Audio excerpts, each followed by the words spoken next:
welcome everybody into our program today. This is our compliance forum. We do it 4 times a year. The first 3 are question and answer. This is the 4th installment for 2023. It's a little bit different. This is a look back at what's happened up to this point in time. And we're going to take a look at what things look like as we close out 2023 and we turn the page to 2024. So here's how this is going to work today. My name is Jared Moyer. I'm going to be the primary presenter in the program today. I do have one of my teammates along for the ride today. Diane Dean is going to moderate the program. She'll be following along the way as well. There's Diane. I've got Kyla Kroger working behind the scenes. If you have issues with your experience today, we want you to chat with her using the chat function in the Zoom control panel. So it's pretty simple and straightforward, folks. The agenda is this. We're going to look back at 23, make sure you didn't miss something significant. We're also going to peer into what it looks like beyond this point in time as we finish out 2023 and turn that page to 2024, give you some talking points, some things to consider as you're budgeting, providing resources as we move into 2024. So we've got 80 different things. I know in the book it doesn't add up to that, but I got a couple bonus ones I'm going to throw in there. But we've got 80 things we need to cover in the next 59 minutes. So less than a minute per item. A lot of quick hits here today. Many of these are things where you should take notes. And if it's something you've got to go and follow up on, you're going to have links to do that with just about everything in here so you can go get those things taken care of. So as we start off, we're going to go take a look at 2023, the year that has been up to this point in time. And I've got one other note here as we begin.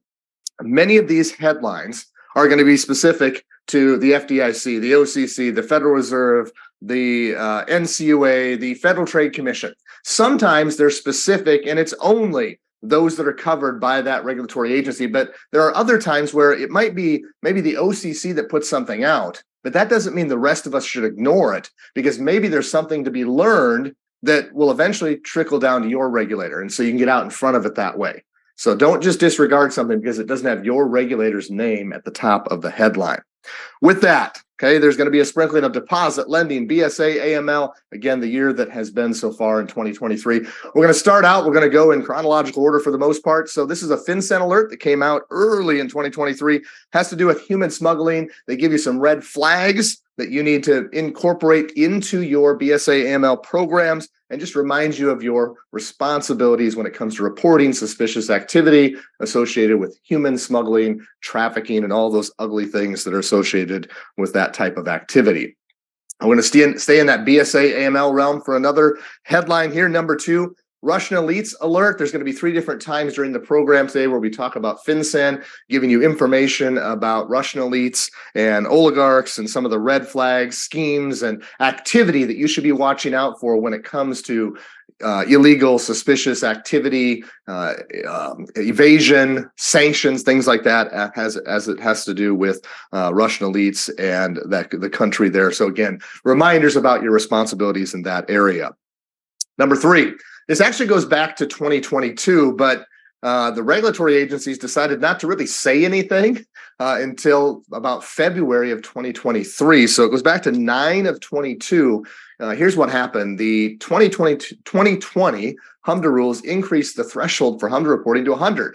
Okay? And we have a court case that was decisioned in 2022, September, that took it back down to 25. What that did is invited a whole lot of you back to the HMDA reporting requirements that require you to collect data and report that each year. So this is just simply the regulatory agencies acknowledging that court case occurred and what their expectations were moving forward. Again, many of you got invited back to the HMDA party because of that. All right, number 4. The National Credit Union Administration put out their compliance priorities for 2023. And I know we're quite a ways from this, but I don't think these have changed all that much. We've got overdrafts, still a hot topic today. We've got fair lending, specifically appraisals. You're going to hear more about that as we go through the program today. Truth in Lending Act. What I want you to write down next to that is TRID. We're seeing an uptick in observations, findings, violations as it relates to the TRID disclosures. What we believe is happening is the regulatory agencies, their examiners that they send out in the field to crack your files, they have become more and more educated on this, and they're finally probably meeting up with what your education level is on this now. And so they're starting to cite more things based on more education in that area. So make sure your TRID I's are dotted, your TRID T's are crossed along the way. And then the fourth one there is the Fair Credit Reporting Act. You're going to hear a little bit later that they're working on some new regulatory requirements there, but it's also one of the top complaints. Now, not the FCRA specifically, but information related to people's credit histories is one of the top complaints to the CFPB year in and year out. And so that's a focal point for not only the NCUA, but the other regulatory agencies as well. Next, we've got a proposal that came out early this year with credit card fees. So this is a proposal that is to try to do away with some of the excessive credit card fees out there. The takeaway here is going to be this: if you're into credit cards, there's a final rule coming. We don't know when it's going to happen, but we should see that occur sooner than later. Number 6, RESPA and Section 8. So this is an advisory opinion the CFPB put out, and it has to do with in that paragraph, they mentioned these digital mortgage comparison shopping platforms. So if I'm a prospective home buyer looking for a home loan, I can go out on these platforms and I can shop different mortgage providers, banks like yours, mortgage brokers, and all of these different type of opportunities out there. And this alert basically says, hey, if you are if you're connected with one of these providers of these platforms to provide your banking products, just understand that there can be RESPA Section 8 issues if the platform provider is steering customers to your product based on what you may or may not be providing in the form of compensation to the platform provider. That would be a RESPA Section 8 issue. You would be paying for referrals is what it comes down to. That'd be the real short version for today.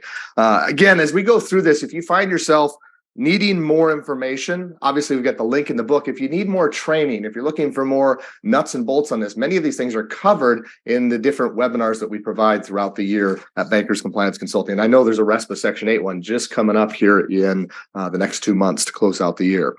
All right, let's go to page 3 at the very top, number 7, appraisals. You're going to see them a couple different times, at least references in some form to them. The one we have here at the top of page number 3, number 7, this was a letter that the CFPB and other industry leaders wrote to the Appraisal Foundation. And basically what they're saying is, hey, we want you to update your code of ethics. Right now, it doesn't include any references to illegal discrimination from ECOA or fair housing.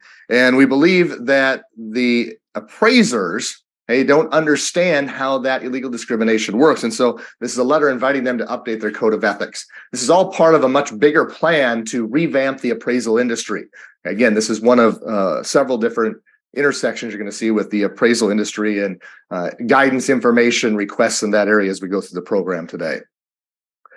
Number 8. So the Independent Community Bankers Association did something on behalf of the industry. They said, hey, you know what? The TRID disclosures don't quite work so well when it comes to construction to perm all-in-one transactions. I think we'd all chime in and agree. And if you remember, what happened is they issued the TRID rule and they kind of went, oh yeah, we kind of forgot about these construction and multiple advanced closed-end loans and all-in-one transactions. And so what they did is they did a quick update to the TRID rule, and they essentially tried to squeeze square pegs into round holes. It works, but it's not the best for either the consumer or the bank, but it does get the job done. This is the ICBA saying, hey, we've got a plan that we'd like to run by you to do this differently where it works out better for everybody involved. It's in the very early stages. Now, it goes all the way back to February of this year, and we haven't heard any updates on it, at least I'm aware of. But I'm hoping that we'll hear about some progress here in the coming months on this, because I do think it's necessary and would provide more transparency and just a better disclosure all the way around. Back to BSA AML number 9, nationwide surge in mail theft. And so this is another FinCEN alert. They highlighted some select red flags to watch out for relative to this nationwide surge in mail theft, and just reminding you of your reporting responsibilities when things do rise to the level of reportable suspicious activity. Number 10, top of page number 4, supervisory highlights. Now, they labeled this one their junk fees special edition. I think they've had 2 or 3 of these in 2023, and they had one in 2022 as well.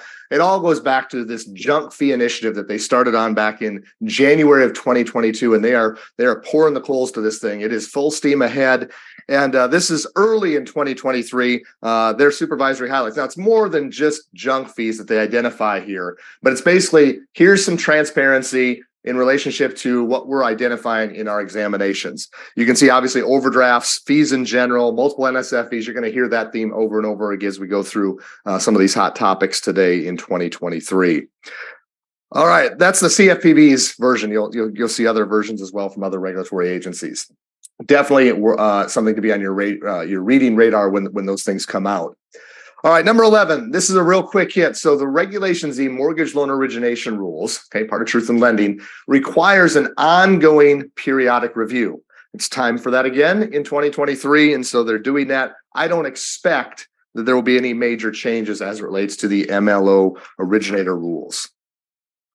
Number 12, top of page number 5. So 2022 HMDA data, okay, was released in March of 2023. And so you probably are all aware of that if you're a HMDA bank, that your data is now out there and made available to the public. My reminder here, year in, year out, is simple. No surprises. Hey, when your data is made public, hopefully you've already combed through it to make sure you know what it says or doesn't say about your lending practices. And then you make sure management and the board is aware of the perceived or of the perceptions that your data could lend itself to when it comes to, again, your lending practices with home mortgages. All right, number 13, Section 1071. You're going to hear about this four or five different times as we go through the hot spots here today.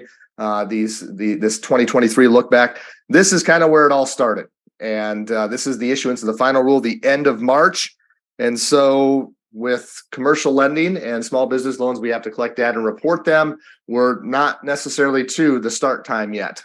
We have a final rule, and we'll give you some more information as we go through the program here today. All right, number 14, the CFPB annually puts out this thing called their Consumer Response Annual Report. It's really their complaint report. Since day one, the CFPB has been building this database of complaints. And so I think it's important that you're aware that, number one, this comes out every year, but it's also important to go and take a look at it to find out what clients like yours, maybe not your customers, but maybe the bank down the street's customers, the state over, if you will, but what customers are saying in general from a negative standpoint about financial institutions, to see if maybe you've missed something, learning from the mistakes of others, learning what's going on there, trends within the industry. So I think there's some things to be learned there, if nothing else, at a real high level overview. Page 6, number 15. So the CFPB's second, I think it's their second, well, since 2020, it's their second stab at addressing abusive. And so the timeline works a little something like this. The Dodd-Frank Act granted oversight when it comes to the term abusive, right, to the CFPB. Back in 2020, they put out a statement that said, yeah, well, nothing really to see here. We're just going to use this common sense approach and framework. And everyone went, okay, we'll do that. And we'll just kind of go as we always have been. And they were primarily just going to default to the Section 5 Federal Trade Commission's unfair and deceptive acts or practices and just kind of leave abusive over here. The reason that was important is abusive is a much lower bar.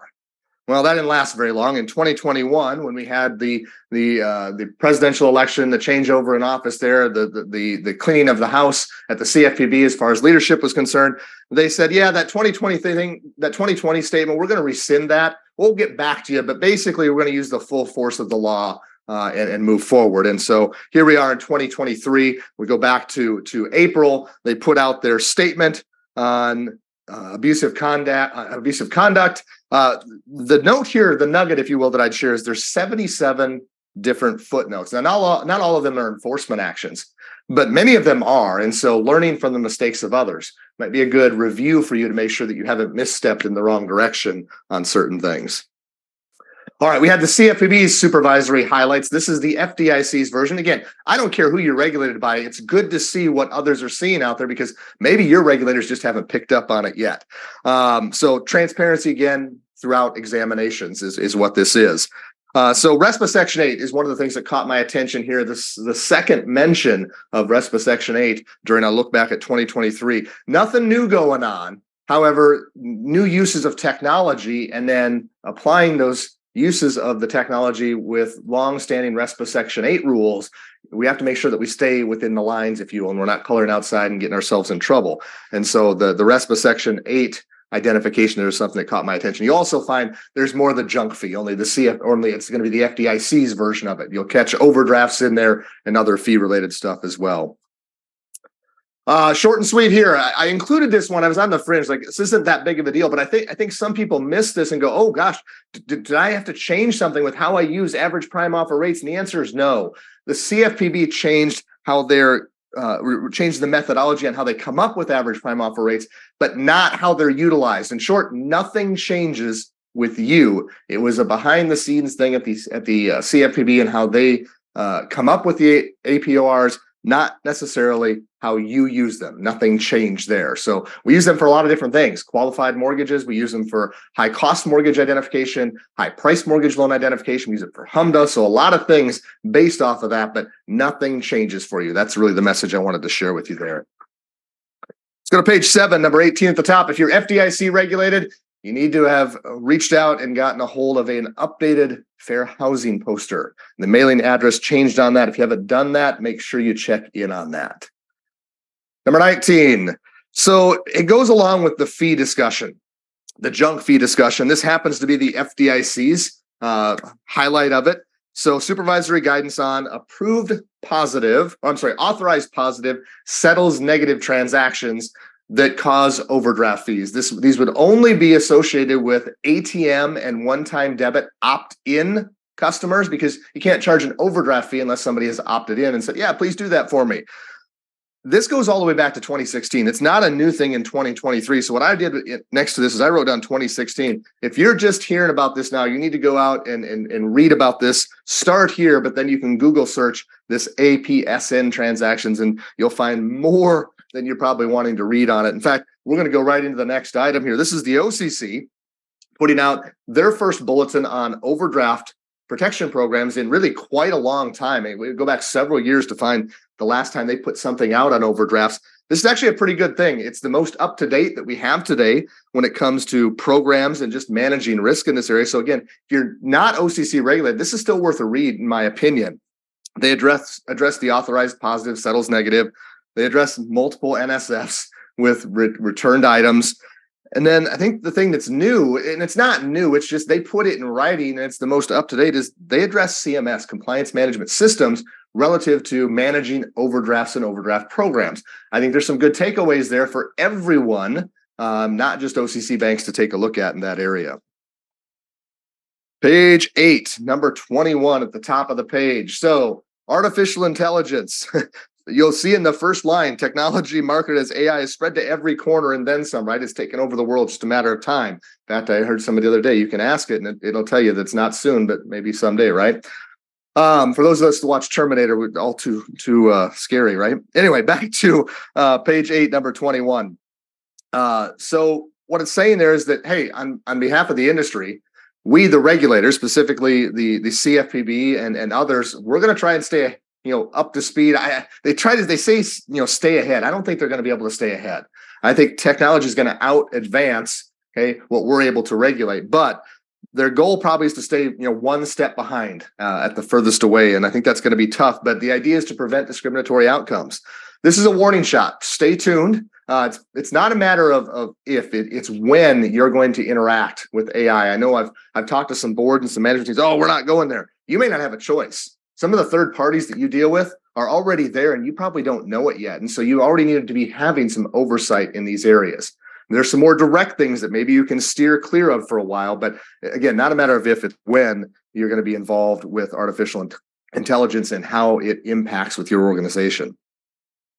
Number 22, another quick hitter item here. So this happens to do with foreclosures and debt collectors that are trying to collect on mortgages that are past the statute of limitations. So if you have some of those and you've outsourced that, or maybe those debt collectors are on your team, make sure they're aware that the CFPB says steer clear in this area. Those things are beyond your reach. Don't go there. Another short, sweet one, bottom of the page, LIBOR. It's toast. The date, the last part of that paragraph, June 30th, 2023. LIBOR's out of here. We've had several notices on this over the last couple of years. This should be the last we see and hear of LIBOR. It's transitioned. It's gone. It's run its course. Number 24, top of page number 9, de-risking. We've heard about this a few times over the years. This is the latest version from the Department of Treasury, and they're saying, hey, the idea behind risk management and BSA AML is not when you encounter a risk to just say, we're not going to go there 100% and go the other direction. It's to manage that risk accordingly. Now, I think there's some areas where you might say, nope, we're not going there at all. And it's okay to go the other direction. I think that's okay. They're just saying across the board, de-risking is a bad idea. I think that's up to risk management within your institution, but you can see they've given you some of the latest there on de-risking. If you want to see how you measure up, stack up to the expectations their takes today. Number 25, PACE proposal. So this is I think a minor rule that's been a long time coming. PACE stands for Property Assessed Clean Energy Financing. And what this does is it creates ability to repay requirements relative to loans that are going to be structured under this PACE program. This is simply the proposal. We're likely to have a final rule, as the year turns over into 2024, sometime sooner than later. Number 26, bottom of the page. So this is a circular, one of the various methods the CFPB puts information out. This is a circular that they put out that said, hey, if you're reopening closed accounts without permission from the previous owner, which is not a good idea anyway, but if you're doing that for the sole purpose of being able to assess a fee, that's not a good idea. In fact, we think it's a UDAP issue, unfair, deceptive, or abusive act or practice. And so that's what number 26 is about. If that's something you're doing, recommend that you don't move forward and do that any further. Number 27, page 10, this is more on Russian export evasion. Just an update on the restrictions related to Russia and reminders about your BSA AML reporting obligations there. Number 28, overdraft and NSF fee revenues. This is a data spotlight. The CFPB puts these out time to time to highlight what they've done with the work in the industry. And this is essentially, hey, that junk fee initiative that we started back in January of 2022, look, it's working. We have decreased fee income in these amounts as it relates to overdrafts and NSFs. This is back in May. They're not done. They just put out a bunch of information here just in the last month, and they re-spotlighted this, and it's gone down even further. So they're going to continue again to full steam ahead, pour the coals to the fire there on that. They believe it's working and working very well. Number 29, this is the Federal Reserve's version of supervisory highlights. They call it something a little different. They call it the Consumer Compliance Outlook. My opinion is this is one of the best. So if I had limited amounts of reading time, limited amounts of things that I was going to be able to fit into my reading library, this would be a must-have inclusion. Even if I'm not regulated by the Federal Reserve, they've got a lot of meat that they put into this, lots of nuts and bolts, and it's just a real good, really well-written update that they provide throughout the year. So again, I think it's one of the best. Again, no different than the CFPB or the FDIC that we talked about already. It's just I think they put theirs together and write it the best. Number 30, top of page number 11, the CFPB's small entity guide for the Section 1071 rule is out. It doesn't replace the regulation. In fact, there's a big old warning shot in there. It simply adds to it in a plain English sort of way. You still need to make sure you review the rule. So if you haven't read the rule, haven't got training on the regulation itself, to just jump to the compliance guide, you'd be doing yourself a disservice because you're going to miss out on some of the detail that's required with that rule. Number 31, quality control for automated valuation models. So this is, again, part of a bigger thing, which is the PAVE initiative, which has to do with revamping the appraisal industry. We talked earlier about the letter that was written to the Appraisal Foundation. This is one of several small steps to create a better industry when it comes to the appraisals. So this is a proposed rule that attacks the credibility and the integrity associated with AVMs. What they want is to require some sort of quality control standards with those that use AVMs. And so you would have to create policies and procedures. At this point, it's just a proposal, but likely a final rule right around the corner. Number 32, just like AIs everywhere, so are chatbots. There's not always a person behind the chat. Sometimes there is, sometimes there's not. Chatbots, you have to, if you've engaged in them, okay, then make sure that you have proper oversight. They're just reminding you here that there could be UDAP risk, unfair, deceptive, or abusive acts or practices risk associated with the use of chatbots in connection with your products and services. There's another part to this. There's an encouragement that has been put out to your customers that if they've had a bad experience with chatbots, specifically with you, to complain about them. And so the negativity that is created by chatbots is going to come to the surface.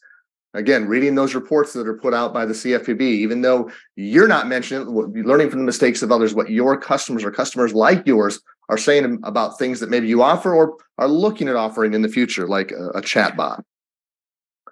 Number 33, top of page 12, third-party relationships. So this is nothing new. Third-party risk management. You need to have already been doing it. This is the latest update to oversight in that area. And so my check-in here would be this. If you haven't observed this, to put it on your to-do list and see how you measure up and look for ways to move from good to great based on the latest guidance.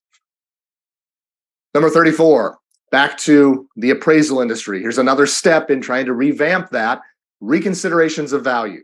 And so this is proposed interagency guidance on reconsiderations of value. Now, they put out something in late 2022 that said, hey, financial institutions, if your clients bring something to you that wasn't present before, you shouldn't slam the door shut. You should reevaluate and see if maybe something needs to be adjusted on the appraisal. Okay, trying to mitigate risk when it comes to potential illegal discrimination. This is another step in that direction. Instead of, hey, you should be looking at this, this would be proposed guidance. Now, it will be just that guidance, although that line's getting blurred more and more with the people that we have in control these days. But again, more on revamping the appraisal industry, and this would be the reconsideration of value measures that are moving in that direction. Again, all with mitigating potential illegal discrimination. Okay, number 35, bottom of the page. This is a bit outdated as we put this together and things went to publish. There's a proposal out now, but here back in June, the CFPB put out this, hey, we're coming at you. Okay, sooner than later, you're going to get this thing called an open banking infrastructure proposal. Okay, it's Section 1033 of the Dodd-Frank Act. It goes all the way back to 2010. Just taking a long time to come to fruition. The idea is simple. It's really hard to break up with your bank right now under the rules that everybody's governed by today. This would make it easier to break up with your bank. Okay, that's the real high level plain English overview of this thing. This merely says it's coming. In a few pages, I'm going to share with you that the proposal is out and we're going to begin moving in that direction. Okay, more in a bit. Number 36, service member complaints. I included this. It's a good idea to remember that service members, while not being protected under ECOA as a prohibited basis characteristic or a protected class, okay, they are protected in other ways under the Service Member Civil Relief Act as well as the Military Lending Act. And the Service Member Civil Relief Act has kind of been out of sight, out of mind for a lot of years because we were in such a low interest rate environment. Well, with rising interest rates, hey, those rate caps, those reamortizations are back in play. Don't forget about those and make sure that when those cross your desk that you handle them accordingly. Number 37, simplifying mortgage servicing rules. So in 2022, the CFPB reached out to the public, to financial industry experts, to you, and said, hey, tell us about the current set of mortgage servicing rules. What's working, what's not? And we all gave them feedback. Here they're saying, all right, based on the feedback, we're looking to move forward and potentially rework those mortgage servicing rules like loss mitigation and so on and so forth, simplifying and streamlining. Hey, they learned a lot with COVID and people not being able to pay and how financial institutions handled that mess, if you will, and they're going to revise accordingly. Number 38, multiple representment of NSF. Now, again, this one is all over the map in this look back. We've already heard from the CFPB, the FDIC, the OCC, and here's the FDIC again saying, all right, hey, back in 2022, we put out this financial institution letter that said, hey, here's our expectation.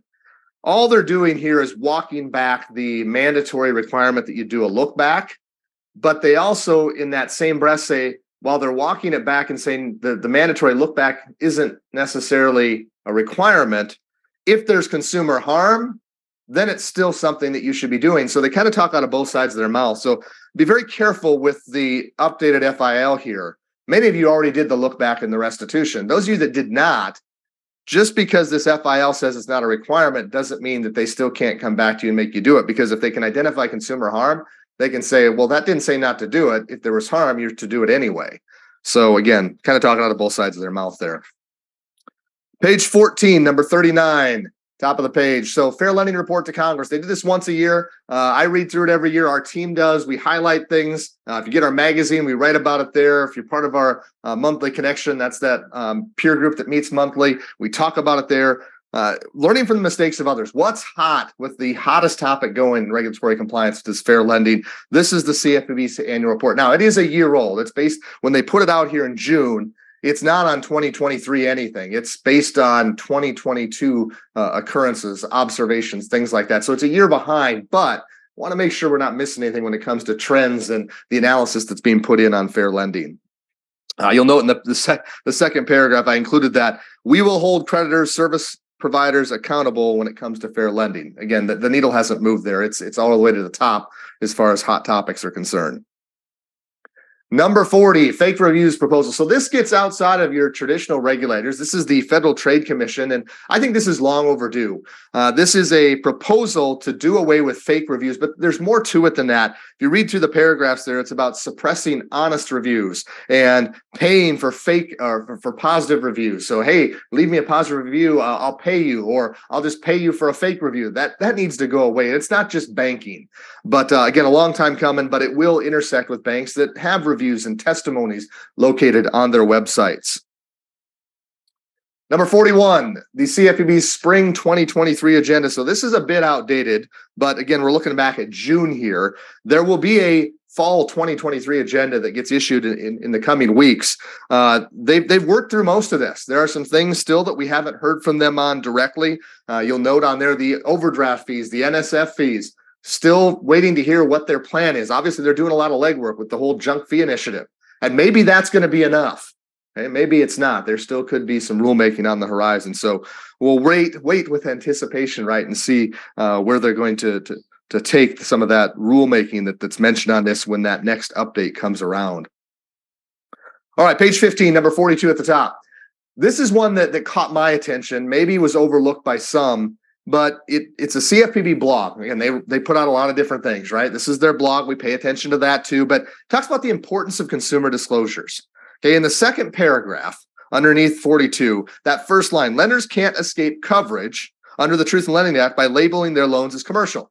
Let me give you a different way to say that. Paper, okay, the paper that you write the loan on, okay, the paper you do or don't provide when it comes to disclosures, paper doesn't dictate purpose. The purpose is the purpose. If it's a consumer purpose transaction for personal, family, or household purposes, then that consumer has rights. Okay, they have disclosures, okay, that they should have gotten. In this case, they should have received TRIG disclosures, didn't get them because the lender labeled it commercial. I'm sure this has never happened in your financial institution, but we run into it often that the lender, we're going to do that as commercial. That way we don't have to do disclosures, right? That's not a good idea. Just because you labeled as commercial doesn't get you out of disclosures. And if it ever goes to court and it can be determined that it was a consumer loan by way of purpose, primarily for personal, family, or household purposes, and you didn't disclose, that canon likely will be held against you. So happens all the time. There's a big deal here if you didn't get this right. If you overshot and called something commercial and it really should have gotten consumer disclosures. This is a warning shot. Make sure you pay attention here. All right, the CFPB, they put out another round of, hey, here's what's going on in our examinations. And this one's from July. Now, they didn't label this one a junk fee supervisory highlights, but there's another one of those coming here a little bit later on. Several things caught my attention here. We'll run through the bullets. UDAP, hey, they called out fees, part of that continuing junk fee initiative. So they didn't label it, but obviously part of the ongoing discussion. Fair lending, what jumps out to me in that paragraph is exception policies, fair lending exception policies, that they're getting looked at very closely. And if you've been to one of our fair lending sessions, we hit that hot and heavy every time. And if your house of compliance isn't in order when it comes to fair lending and monitoring exceptions, hey, that should go to the top of your to-do list.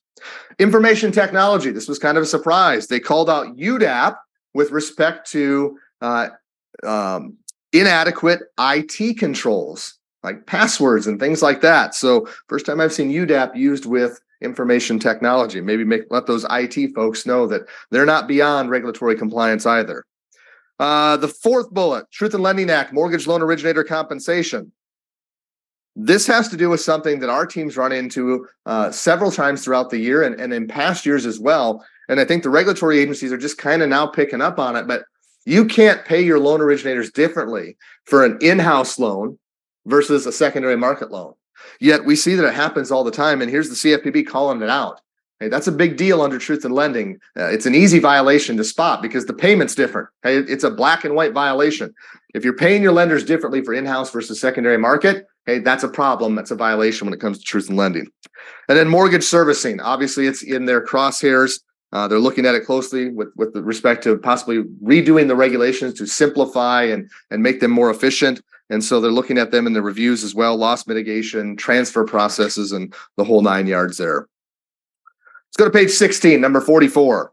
The Office of Foreign Asset Control is putting out some videos, a series of them actually, and they've put out the first one. It's called an Introduction to OFAC. Now, it's not necessarily for financial institutions, but it might be helpful if you have brand new people that you've brought on, maybe a new teller that doesn't know what OFAC is and they're completely foreign to it. Video might be relevant in certain situations. But it's really written to the public. There'll be other videos to come in the series, so just some more tools, some resources at your disposal when it comes to awareness and BSA AML specifically in this reference to OFAC. We call that the bad guy list, by the way. That's our plain English approach. Number 45, 1071. And so this is the state of Texas taking up the fight against 1071 and the CFPB. Now, it's not directly with 1071. This is the state of Texas where the CFPB was sued. And basically they said, hey, the funding for the CFPB is unconstitutional, and therefore the Supreme Court's now going to take a look at that. Well, in doing so, they issued a limited delay. The plaintiffs wanted a nationwide delay. They didn't get it. That has since changed. As of last Thursday, this may be the first time you're hearing of it. We actually just heard about it this morning. It kind of came in passing. But the judge in the state of Texas, the judge that issued the limited delay, has now expanded that to the benefit of the industry to be nationwide. What's that mean for everybody listening here today? This might be the biggest nugget you get out of today's program. That means everyone is going to benefit from the extended delayed time period from when the judge handed down this decision, the end of July of 2023, to whenever the Supreme Court issues their final ruling. Right now, we're sitting at just over 3 months. That means, based on this ruling last Thursday, that everybody has at least 3 months tacked on to their mandatory compliance date. Prior to last Thursday, only those covered by Texas got the extra time. Everybody else still had to go with their original mandatory compliance date because the Kentucky case that was nationwide did not extend those timeframes. Now that the Texas case is nationwide, everybody benefits from the time that passes, again, from last July 31st to when the Supreme Court makes their decision. However much time passes, tack that onto your mandatory compliance date. That's how far the can gets kicked down the road.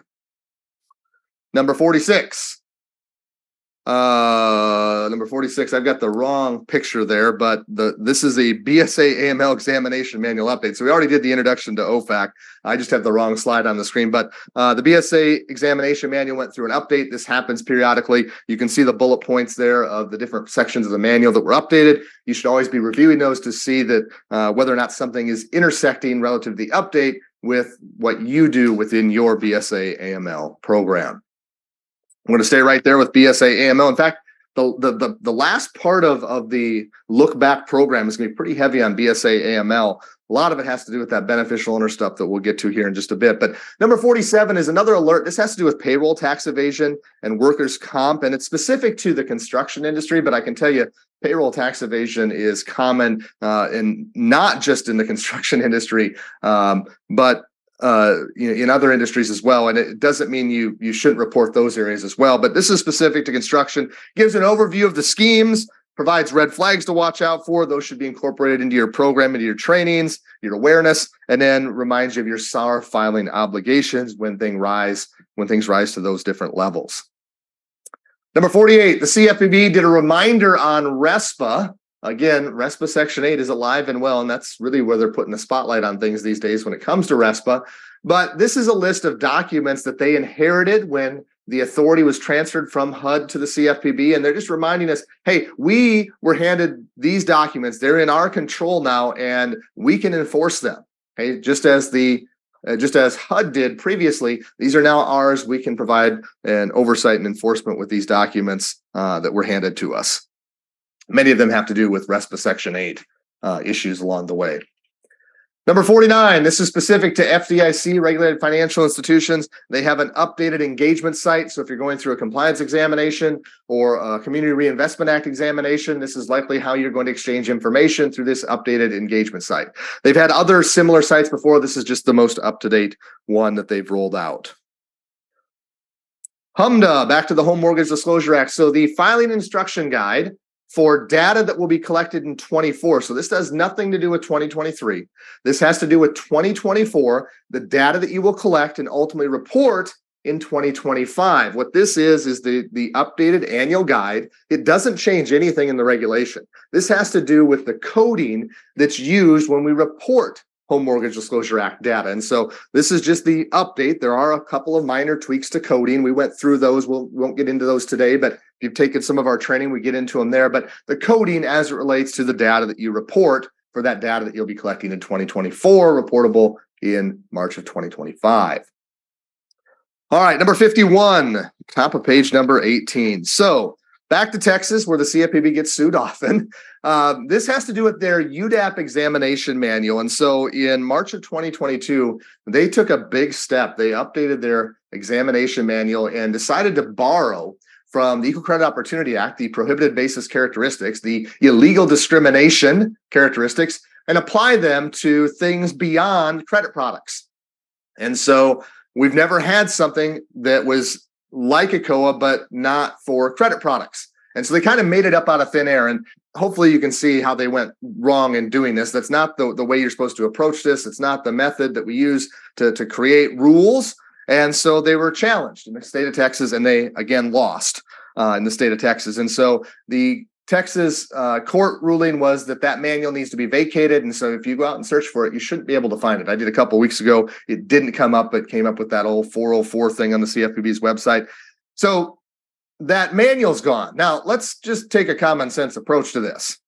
Okay, yeah, they vacated the manual because they borrowed from ECOA to try to apply illegal discrimination in non-credit product settings. That doesn't mean that it's a good idea to go and discriminate in non-credit product settings based on the prohibited basis factors found in ECOA or the Fair Housing Act. That would be a bad idea.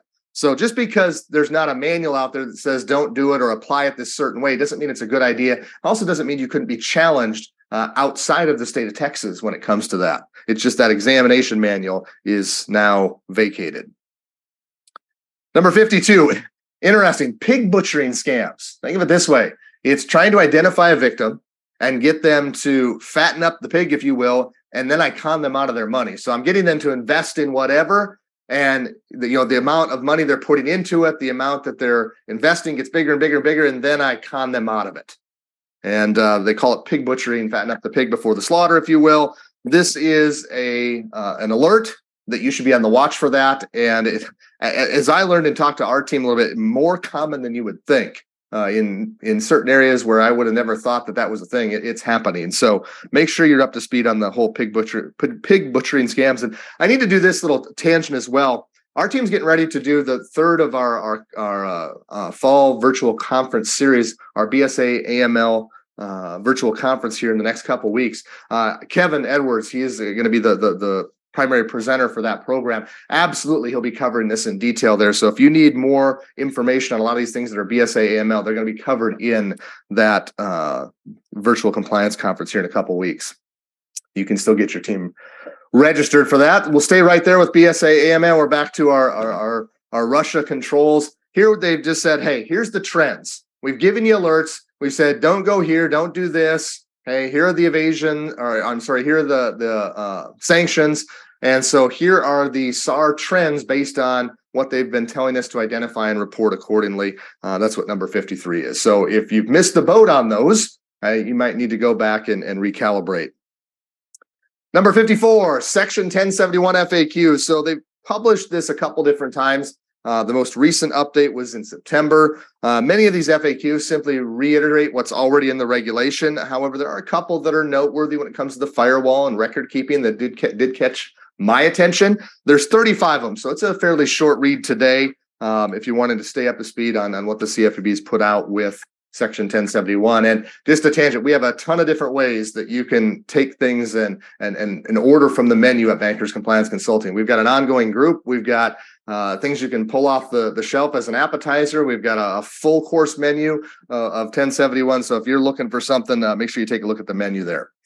Let's move on. From number 55, the Kentucky case, kind of a moot issue now with Texas chiming in that they're nationwide. The Kentucky case, which provided less by way of their plaintiffs than the Texas case, is kind of a moot issue. So not going to waste your time with that because of the updates to the Texas one. Number 56, several quick hits here on beneficial ownership. So let me start with this. Your beneficial ownership rule as it sits today isn't changing, at least not yet. This beneficial ownership rule is for your customers. Okay, they have to register. Okay, and then prospective customers that aren't your customers yet, they'll have to register. And so here's a guide document that was written not for you, but for your customer on what their responsibilities will be underneath this rule that applies to them, not you. Now, there will be a babysitting aspect to this, okay, that hasn't been written yet. And that's where our current rule will be reevaluated. But again, we're not there yet. Changing gears here just for a moment, getting out of BSA ML and back to lending. So artificial intelligence and adverse action notices. This is just a reminder that if you're inviting AI to the table as part of your credit decision-making process or underwriting for that matter, that the reasons for adverse action have to be specific and be the primary reasons why the applicant doesn't qualify for credit. And AI is not special. However, they do remind us that the longstanding list of illustrative adverse action reasons might not quite be specific enough when it comes to AI because of the advances in technology. And that's something you'll have to evaluate as you invite those practices, that technology to the table. Number 58, here's our FCRA update. They're working on a rulemaking process that will remove medical bills from credit reports. It will also have some prohibitions on use of medical information in certain respects. Again, they're just starting this process. You're going to hear more about it, but again, something that should be on your radar as we move forward. Number 59, here's the Federal Reserve's take on representment fees and NSF fees. They were real late to the party compared to everybody else, but they made it. So don't think if you're a Fed bank that you were going to be able to continue differently than others, although their message isn't quite as hard and fast, black and white, as the FDIC or the OCC or CFPB prior. But they do point out the unfair, deceptive, or abusive acts or practices aspect nonetheless. The OCC has set direction for 2024. If you're an OCC regulated bank and you want to know what they might be looking at as the calendar turns over and your next examination, their priorities are outlined in their operating plan that was issued at the end of September. Top of page 21, number 61, back to our beneficial ownership rule. So there was a time frame where this would start, where your customers would have to go and register as the beneficial ownership with respect to their entities. They have extended some of the deadlines associated with that. That's what number 61 is about. Again, not directly about you. You still have to do what you do. Collect beneficial owners, identify them. This is for them to go and identify it beyond what you do. Okay, they will have a requirement to register with FinCEN, the beneficial ownership. Number 62, there's some FAQs. This is the latest. Several times this year, they updated their FAQs. I did not go through and count the number of them, but this is the FAQ link. We'll get you to the latest round of those as it relates to that beneficial ownership rule for your customers. Number 64, stay in there. There's a brochure. This is something that if I was in your shoes, if I had customers asking me about the rule, what their responsibilities are, I'd have this brochure, I'd have this link that I could send to them and say, hey, why don't you start with this? Because it's really their responsibility to get this registration done. Again, there's going to be a babysitting aspect to it where the bank is going to have to check in because you're going to be in the best position. That just hasn't been written yet. Number 65. So this is different. So we have a court, that's trying to figure out how 1071 is going to be carried out, based on the constitutionality of the CFPB's funding. That's a thing that's happening. There's another thing happening with 1071 that is a congressional bill. So 1071 is a law. The only way it goes away in whole is if there's an act of Congress that the president agrees to. Well, they're trying to get that done. The Senate has passed a joint resolution to kill Section 1071. That happened. They've passed their version of this. The House needs to pass it. Well, we just got a Speaker of the House. They couldn't do anything until that happened. And my understanding for research I've done that the House will have enough votes to pass the House version of this joint resolution to kill Section 1071. However, we have already heard from the president. The president has said that if it passes both the House and the Senate, he will veto it. In fact, he put it out on letterhead already. You can go Google it. It's out there on the internet. What's that mean? Well, if the president vetoes it, which he said he will, it goes back to the House and Senate, and then it has to pass by a 2/3 vote in each. They, by my research, do not have the votes in either the House or the Senate to pass a 2/3 majority. What's that mean? The 1071 law is not going away. Regardless of what you've heard, the rumors out there, 1071 is not going away. It would take an act of Congress agreed upon by the president for that to happen. I don't see that happening. The court ruling, I guess I have that in here in a page or so. I'll give you an update on the Supreme Court in just a bit, but the act of Congress probably isn't the path here. And so 1071 is going to come about one way or another. It's just we're delayed in getting there. The can's been kicked down the road just a little bit. Okay. And we'll give you an update on the Supreme Court ruling and that aspect here in just a moment. All right, number 66. And then I've got a couple bonus ones for you here before we look into the future. So that open banking infrastructure, okay, that proposal, as promised by the CFPB, was put out by the end of October. So they did their part in getting it out. Again, what is it?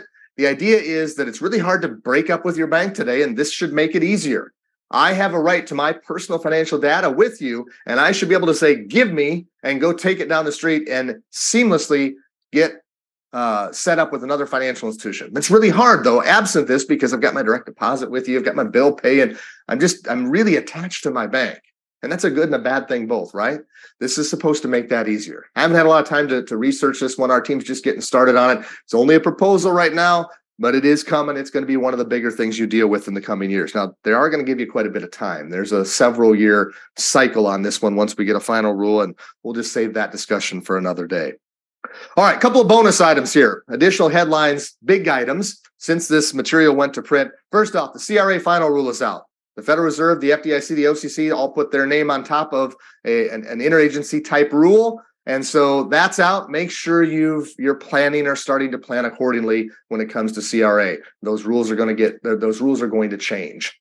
1071, that nationwide delay with the state of Texas. I already mentioned that earlier. That was just last Thursday. The judge said, yep, let's forget this limited thing. Let's make it nationwide. That was great to hear because now everybody is for the most part on the same playing field. Okay, we still have staggered mandatory compliance dates, but if it takes the Supreme Court 5 months to come up with a decision, everybody gets 5 more months. Okay, not just some of you. And so that levels the playing field to a certain extent.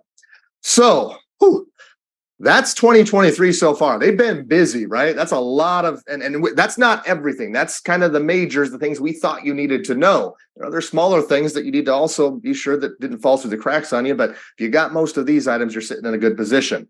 What I want to do next is take a look at what happens as 2023 closes out here, and we look ahead to 2024. Page number 23 in your books, continued emphasis on fair lending. It's the hottest thing going, no question.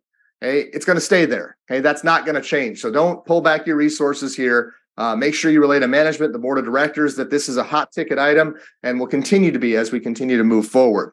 Illegal discrimination. I just read this morning a redlining case that blew my mind. It's public information. If you haven't read the redlining case on Amerisbank, it blows my mind what a financial institution would do, and having known full well what was going on in your organization. I can't believe it. It's why this is alive and well today. And you might have got a little passionate there, but there's no room for that.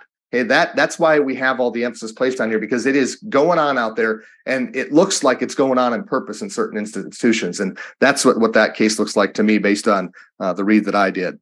All right, we'll shift gears. 1071, Supreme Court ruling. Hey, they've done their oral arguments. That was October 3rd. I went back and read the transcript. My reading of the tea leaves goes a little something like this. I think the CFPB is going to win. I've read what others that do what people like we do within the industry. They're reading it the same way. Now, oral arguments and the way they feel don't always relate to the same outcome when the Supreme Court rolls out their determination or their ruling. But I believe they have a majority of justices that are going to side with the CFPB. There are a few that don't get me wrong, but I think they have enough for a majority. And my guess is the CFPB is going to win. And does that mean that we're done arguing 1071? No, but we have a law. The mandatory compliance dates will be back on schedule. There could be some tweaking with some stuff in the regulation, but there's a lot to be sorted out there. And we obviously have some time now with the mandatory compliance dates all being across the board delayed by however long it takes the Supreme Court to make their decision. So implementation, continue the course. Short and sweet there. I would not pull back. You bought yourself a little more time, but again, it's a law. It's going to happen. In this country, we don't roll back fair lending laws and laws. It just doesn't look good when you do that. So I can't imagine it's going to go away. Number 4, CRA final rulemaking. The rule's out, your action plan. Okay, hopefully you've started that process, get management to start talking about it, talk about resources and budgeting, depending on where you fall with the size of your financial institution and that CRA final rule. The junk fee initiative, as you heard today, it's alive and well. They're going to keep coming at us. They're going to keep pulling the punches, putting fuel to that fire. You'll continue to hear, hey, here's what we've done, and make sure that you're not too far beyond what they're looking at and how things are being done in that area. UDAP enforcement. I think we're going to hear more about this. I read something a few weeks back. The CFPB, and I don't know if my numbers are exactly right here, but they are looking for 75, I think it was number 75 enforcement attorneys, in addition to what they already have for the coming year. That means more enforcement actions. That means they plan to be busier. And a lot of that is going to fall under that umbrella that is UDAP, in my opinion, and that trickles down to all of us. Number 7, advances in technology and artificial intelligence. You're right, it's everywhere. You're not going to stop hearing about that. And again, not a matter of if, it's when it intersects with how and where and when you do business with your products and services. You cannot, in my opinion, get away from this 100%. So make sure you have a plan. Make sure you've invited oversight to the table, and that you're doing your due diligence when it comes to AI and technology advances. Number 8, we'll likely hear very soon where the CFPB plans to go next with overdraft and NSF fees. And it could be that they think what they're doing is enough with this junk fee initiative, and maybe we don't get rules and regulations. I'm not necessarily believing that, but we'll see here very soon. When they put out their rulemaking agenda, we'll kind of know where they're going to stand. The open banking infrastructure. We've got a final rule. Here's another one. We've got a proposal. Okay. The final rule is what is up on the horizon. And again, that's I want to break up with my bank, and we need to make it a whole lot easier than what it is based upon this rule. So we got a lot to learn on that one. We're just starting the process. We'll bring more to the table as we learn more about it. Number 10, Regulation E update. I've talked to some people behind the scenes. This one's not on the rulemaking agenda. It's in a definite need of some update, but we're just not getting anything that's going to happen. I still think with all the fraud and the scams going on with cards that we're going to hear something. But again, it'll be interesting to see if that makes the cut with the rulemaking agenda when they issue it. Number 11, FinCEN, BSA, AML rulemaking. It's slow. Okay, they've got a to-do list. They're working through it, but the amount of bad things out there, illegal and criminal activity, and all the bad stuff you can think about in the world, and the wars, it's making it tough for them to stay on track. So it's getting done. It's slow. It's behind. But when they do bring stuff, they do expect you to carry through it and implement accordingly. So still moving forward, just slower than what we had thought. And then I'm going to leave you with one thing here before, 2 things. One is compliance management systems. Okay, we've covered a ton here in the last hour. Obviously, there's a lot on your plate, whether you're management, whether you're board, whether you're compliance, a business line. It intersects with everyone, right? And so we need to make sure that we're not so much about individual violations. We're human. We're going to make mistakes. The people on your team, they're human. They're going to make mistakes. It's about a program. It's about your house of compliance, and is it in order? Or do you have weaknesses, or do you have something you got to go shore up? And it starts with the bottom of that picture in your organization. Okay, it starts with a good foundation. That foundation is, it's not just the compliance department, the compliance professional, the compliance officer. It's not just their job to do compliance. Okay, that's a misconception. It's everyone's job to do compliance. The compliance officer is there to provide information, to be a conduit, to disseminate information, to provide options, to chime in on things, but not necessarily to make decisions. That's for everyone else. That's for the business line. That's for management. That's for the board. They're to make the decisions. We need everybody to buy in and say, hey, it's my job to do compliance when it comes to what I'm responsible for within our organization. Hey, is your house a compliance order? That's what's being measured from examination to examination.